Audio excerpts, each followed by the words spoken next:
भाजपच्या जनसंपर्क कार्यालयात पत्रकार परिषद. भारतीय जनता पार्टीच्या जनसंपर्क कार्यालयात आज पत्रकार परिषदेचे आयोजन करण्यात आले. यावेळी जिल्हाध्यक्ष तथा माजी आमदार गजानन गुगे, खासदार रामरावजी वडकुते, आमदार डॉक्टर प्रज्ञा राजीव सातव, माजी जिल्हाध्यक्ष फुलाजी शिंदे, माजी नगराध्यक्ष बाबाराव बांगर, नारायण खेडकर, उमेश नागरे, विलास गोरे, सुनीता मुळे यांच्यासह पक्षाचे पदाधिकारी उपस्थित होते. पत्रकार परिषदेत विविध राजकीय आणि संघटनात्मक विषयांवर माहिती देण्यात आली. हिंगोली लाईव्हसाठी चंद्रकांत वैद्य. काही बातम्या वाचल्यावर मी गैरसमज झाला की पहिल्यांदा की राज्यसभेमध्ये काही प्रश्न झाले. आपल्याला माहिती आहे की राज्यसभेमध्ये विरोधकांनी कामकाज चालू केलं. सुदैवाने आमच्याकडे 3 प्रकारचे आयुक्त असतात. बरेच जण माहीत असेल.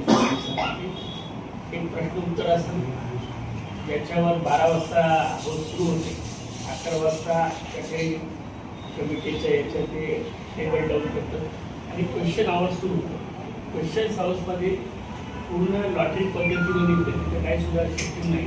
पण सुदैवानं 27 तारखेला आपला चांगला फटका लागला होता की पंतप्रधानांनी ज्या आपल्या स्पीडवर त्यांच्या वापरून केलेली योजना